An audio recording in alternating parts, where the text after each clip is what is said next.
Hi, I'm Daniel, here at the Egyptian Theater in Hollywood, California with Dave Baker. We're gonna watch Masters of the Universe. Since Dave's actually a pro at this film, seen it like at least 30 times, he's gonna tell me a lot about it. I have seen this movie numerous times, and I'm excited about talking about it with you, Daniel. So let's go do it. Let's do it.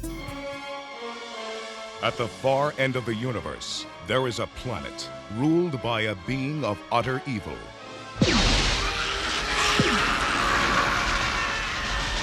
And there is only one man who dares challenge him. Segueing a little bit to Mr. Lundgren, was there ever anyone else to be considered for the role of He-Man? No, because when I came on, I was given that script that we just talked about, and Dolph had been signed. Ed Pressman had the property. He licensed it from Mattel, and he had signed Dolph. This was going to be his next picture after the Rocky picture that he had just finished. So I had the script, and I had Dolph. Yeah, when they said it's been out, I mean, it's been 28 years, I almost fainted.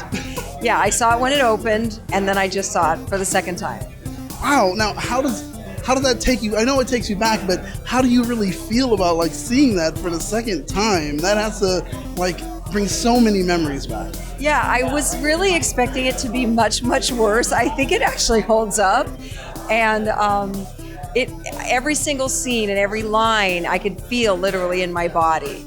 And so many of the scenes when I knew what was happening behind the scenes, just laughing and remembering things that happened in between takes, and so it brought back a lot of good memories. This does predate, so many of the big special effects stuff. Pretty much all the action here is live. There's only a couple, what we would consider now to be pretty primitive special effects, but I was quite willing to suspend my disbelief and go along with the story, and it brought back all kinds of wonderful memories for me, because I remember what we were doing, for the camera, and I also remember what was going on behind the scenes, so it's pretty cool. We were so crazy exhausted, and everyone was getting their lines mixed up. We had very few lines, and John Cypher, he said, "Give me the octave rectifier," and John kept saying, "I've got a rectal occupier."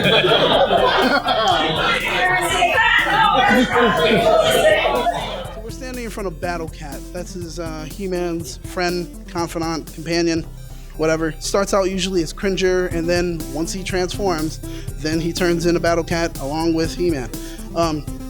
You saw the Sony stuff that came out, right? Yeah, the leaked concept art for the new Battle Cat design. It looks super, super cool.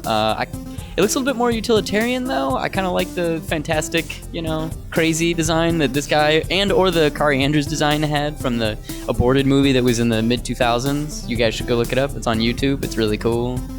Well, that's cool. I mean, at least we know that Sony is actually trying to stick with it and bring him back into the film instead of compared to what we didn't have in this one. Well, yeah, hopefully the whole movie will take place on Eternia. Just saying. Don't come to Earth. Don't come to Earth. I was happy overall with how everything holds up.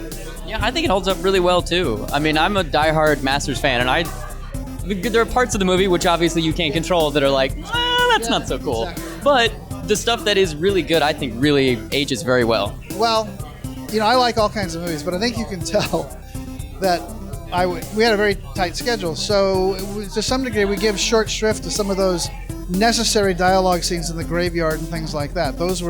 We really were trying to keep the time for the large things. You can see where the passion is. The passion is in the big, epic, moments. Although I think some of the character moments worked well. You mean you guys didn't spend like 6 weeks just shooting them eating little chicken wings? I don't know, man. I don't know, Gary. Nope. Well, thank you for making the film, and thank you for talking. Thank you. Thanks for having me here. Thanks a lot. Lovely to meet you. Take care. Nice to meet you. So I enjoyed reliving my childhood, getting to see some of the toys. How about you? Indeed. It's cool to see everything on display and all the fans coming out and supporting the film. So how about the movie itself? I know you love it. I do. I really dig this movie. 30 times. Probably more, let's be real.